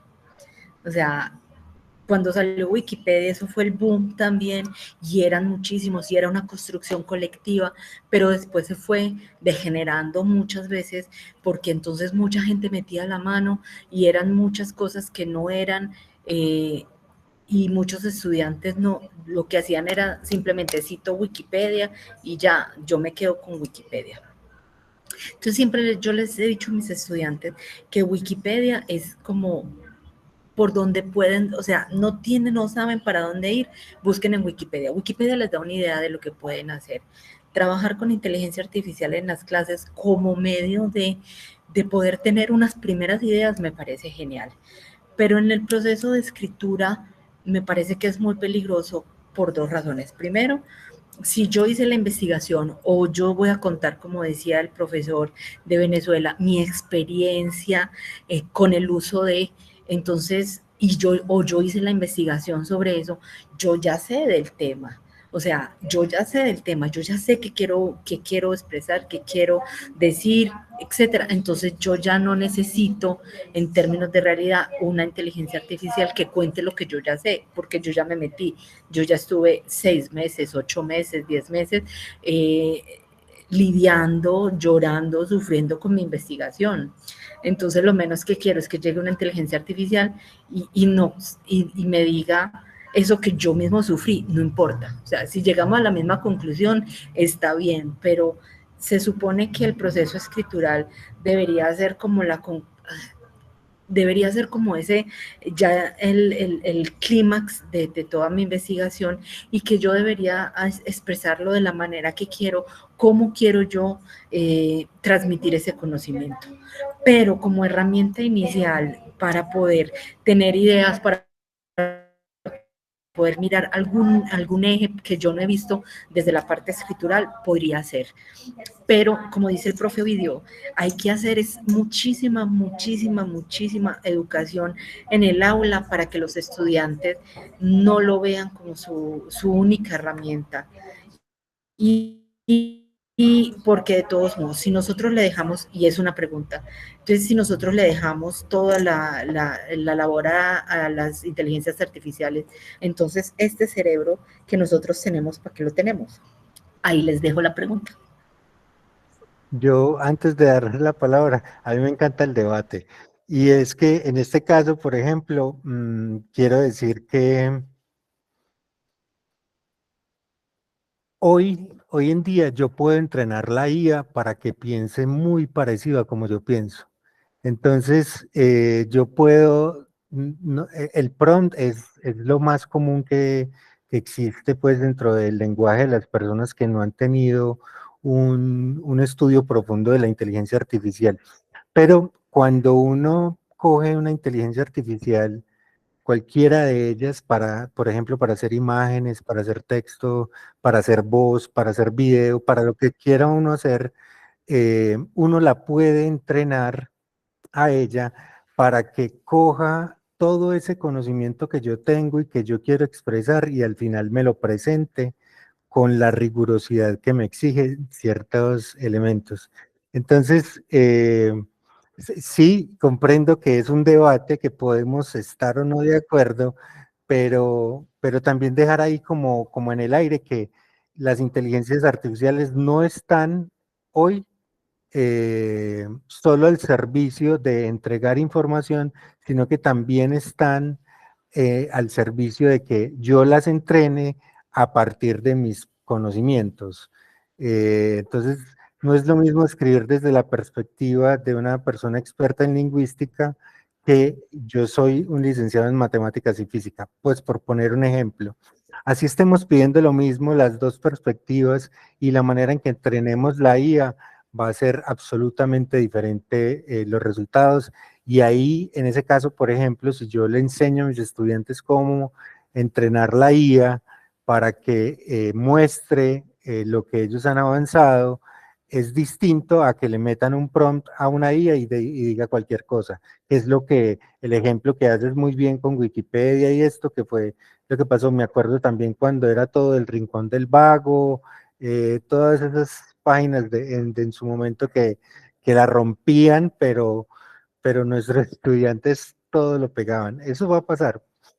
Profesor Víctor Hugo Guzmán, lo escuchamos.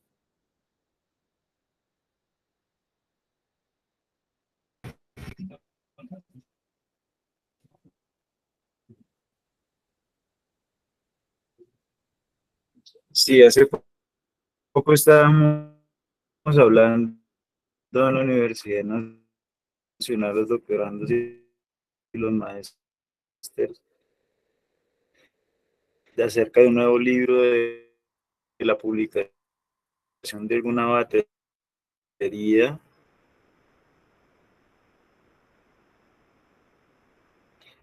de cómo ellos desde pues, la editorial Springer pudieron hacer ese libro con base en la inteligencia artificial, una parte beta, que ya es una corporación, ¿no? Entonces es importante también los cúmulos de la información, hacia qué tendencia tendrán, y también si la práctica pues está sujeta a este tipo de experiencias, y si la ciencia natural tiene una respuesta mucho más allá de la capacidad de la práctica, por ejemplo, de este mismo asunto de los materiales, porque muchas veces ellos van a tener una aplicación rápida de lo que se necesita en ese momento para el esfuerzo que se quiere pues contribuir, ¿no? Sí, así es. Muchas gracias.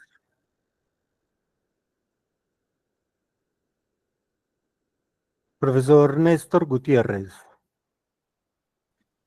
Hola, muy buenas noches, muy buenas noches con todos, muchas gracias. Bueno, bueno, mi punto de vista del webinar que están hablando es muy interesante, se aprende mucho. Bueno, iría precisamente a lo que es la inteligencia artificial, ¿no?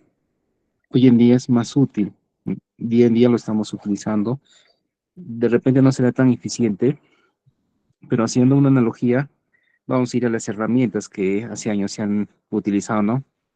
En la era de piedra, pues se utilizaba para hacer, digamos, armas. Por ejemplo, vamos a usar la piedra, luego hacemos forjado, así mal hecho, hemos comenzado a utilizar, luego hubo las guerras, se utiliza para matanzas, etcétera, ¿no? Así sucedió. Lo mismo también están pensando que la inteligencia artificial está matando a las personas. En realidad no sucede así, va a depender de cada uno cómo lo utilice. En realidad, hagamos una analogía del cuchillo, ¿no? El cuchillo, si bien es cierto, es un utensilio, una herramienta para hacer cocina, ¿no? Todos lo utilizamos a diario. Pero imagínense que alguien el cuchillo lo utilice para matar, ¿no? Lo está utilizando en otro sentido. Igualmente, así lo estamos pensando la IA, ¿no? Que es una herramienta para algunos buenos, para algunos malos. Pero dependiendo del uso, para algunas personas va a ser mucho más útil, para otras personas no. Entonces, hay veces esa es la discusión, ¿no? La herramienta, cualquier tipo de herramienta, siempre lo va a utilizar para un lado bueno, ¿no? En diferentes campos. Y respecto al tema de redacción de artículos científicos, si bien es cierto, ya lo habían hablado acá y ya le habían hecho el ejemplo, que cuando uno, digamos, le pide que haga una presentación, ¿no? En PowerPoint, la figura lo va a hacer bien bonita, exactamente va a pasar lo mismo. Ahora, si la persona quiere hacer una presentación ya de la idea que tiene, no lo va a plasmar igual. Eso va a suceder. Y eso ahorita, si ustedes hacen de repente un pequeño ejemplo de una redacción de un artículo específico que ustedes quieren, no lo va a sacar así como corresponde. Entonces, si bien es cierto, la IA se está, digamos, interpretando para ciertas cosas, pero más adelante pienso que va a ser de mucha utilidad para nosotros, para las personas que estamos en este proceso de aprendizaje de esta herramienta. Es una herramienta más que nos va a facilitar. Recuerden que para hacer una serie de documentos necesitamos leer información, pero hoy en día, para buscar información ya casi no podemos estar leyendo libros por libros, sino nos basaremos en unas herramientas. Hablaremos de, por ejemplo, si vamos a hacer referencias bibliográficas, pues hablaremos de Sotero o Mendeley, ¿no? Para poder relacionar y poder leer esa información y poder saber, ¿no? Y de ahí recién poder redactar. No es lo mismo que la inteligencia artificial, digamos, oye, redáctame tal información y dame el resultado. No lo va a poder hacer porque no tiene esa razón. Y nosotros tenemos que hacer eso, ¿no? Entonces, la única forma que podemos utilizar es buscar la información de referenciales de determinados temas que necesitamos para poder hacer una redacción de un artículo científico. Y eso es lo más valioso, ¿no?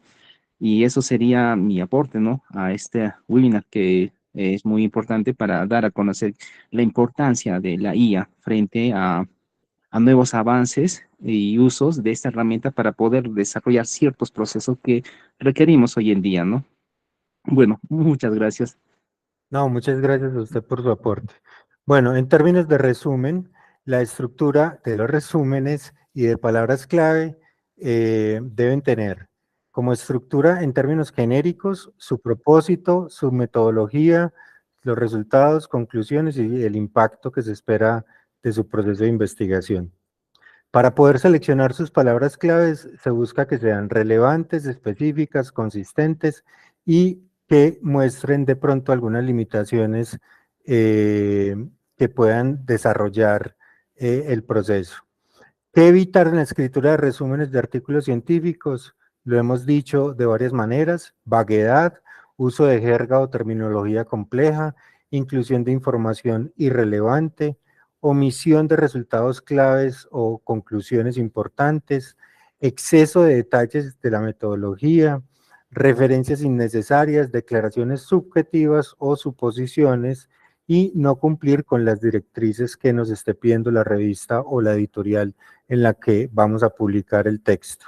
Hacer que tu artículo destaque desde el resumen pide que sea claro y conciso, que los datos cuantitativos, cualitativos o mixtos estén ahí presentes, que tenga una relevancia actual y que sea aplicable y replicable también en otros contextos.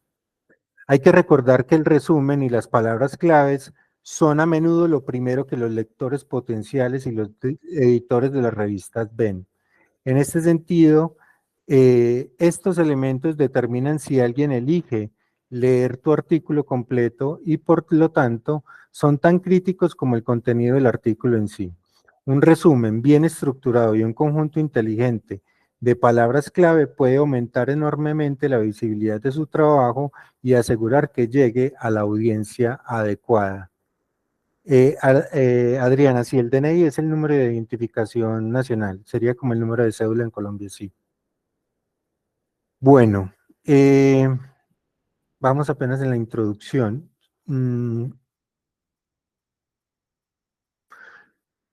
Me preocupa el tiempo. No sé, quería preguntarles a los expositores, Luis Fernando, Adriana, si tienen la posibilidad de que continuemos el webinar la próxima semana a la misma hora.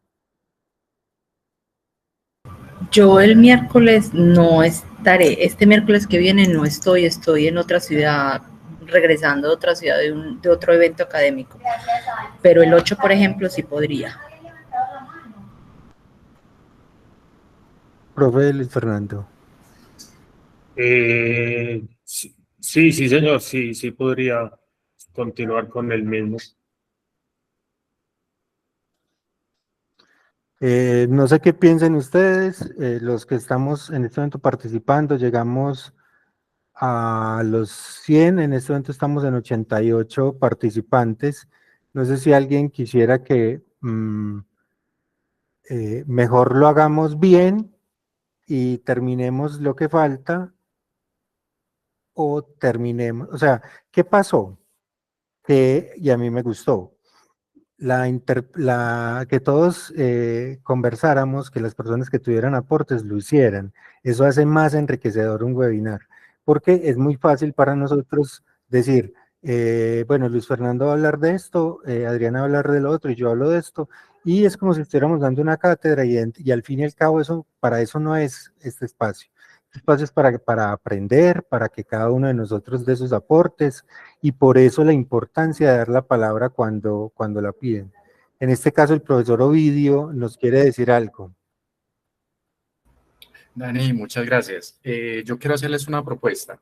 Mira, la propuesta metodológica me parece muy acertada. A veces hablamos de expertos, pero es que todos tenemos un grado de experticia en muchas cosas, ¿cierto? Acá hay personas que traen sus trayectorias personales, profesionales, académicas y que tributan. De manera particular, hemos escuchado testimonios, experiencias que nos han conectado y han hecho que de alguna manera complementen y enriquezcan, por ejemplo, los aportes que han traído nuestros expertos. Entonces, creo que la experiencia, la forma y el formato en que se está presentando el evento me parece muy enriquecedor y yo propondría mejor una segunda parte del evento, más espaciada, donde podamos tener a los dos invitados y sé que de alguna forma, si impactó tanto este momento, pues vamos a tener la participación nuevamente de estas personas que están interesadas en seguir ampliando de manera pausada, no a las carreras. me han invitado en algunos momentos a conversatorios conversatorios de media hora, y invitan 5 invitados. Y la pregunta es en qué momento pueden participar estas personas con tiempos muy limitados que finalmente no llevan a ningún Pereira. Así decimos acá en Colombia. Entonces, eso es una invitación. Claro que es muy de oído, pero ¿ustedes qué piensan? No, Ovidio, yo estoy absolutamente de acuerdo contigo, porque de hacerlo a la carrera, pues no hacemos nada. Además, este espacio se está construyendo es para generar aprendizaje. Y como tú bien lo mencionas, todos tenemos experticia y las personas que han aportado su conocimiento lo han hecho de una manera muy apropiada porque han generado algunos temas como polémica, otros temas como con los que estamos de acuerdo, otros no, y todo esto enriquece. Quiero escuchar, acá tenía levantada la mano Carlos Higuera.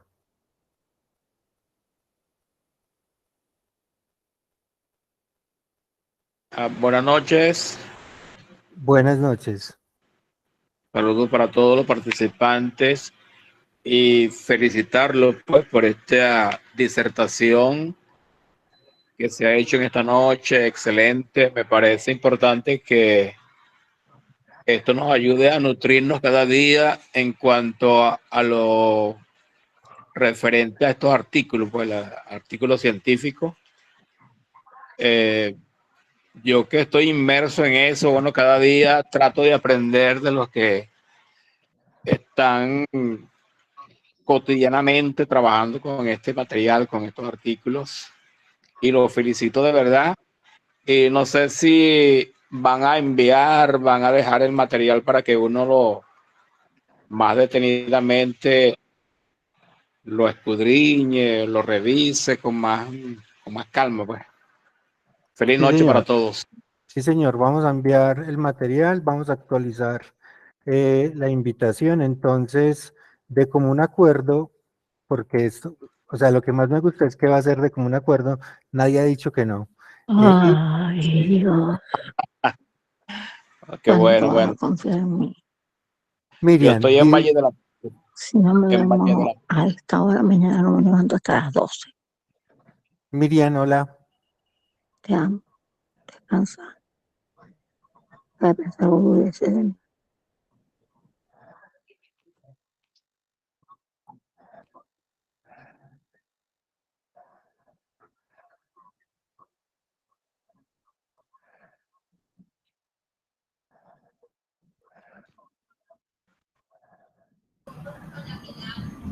Dani, ¿estás por ahí?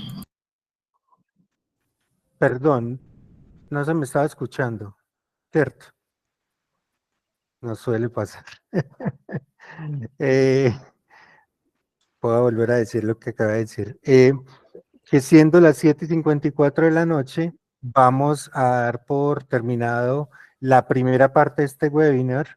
Va a quedar reprogramado, ahorita lo hago ahorita no, mañana, por el calendario, así como les envié la invitación, sería para el 8 de noviembre de 6 de la tarde a 8:30, usando un poquito de los dos expositores, con el objetivo de seguir construyendo. Vamos en la diapositiva 3, no tenemos muchas, tenemos 9, pero queremos seguir construyendo y aportando desde nuestra experticia y desde la experticia de ustedes todo lo que se va generando alrededor de la publicación de artículos científicos. Entonces, no siendo más, les doy la verdad una gratitud enorme, no solo a los participantes, sino a todos los que no solo a los ponentes, perdón, sino a todos los participantes. Para quienes preguntan, se les va a enviar el material, se envía un ebook adicional, se envía la presentación y algún material correspondiente adicional. Así que les doy las gracias y nos vemos entonces el 8 de noviembre. Muchísimas gracias. Chao, buenas noches, pásenla bien. Gracias a todos. todos. Buenas noches, gracias Dani. Gracias. Profe Adrián.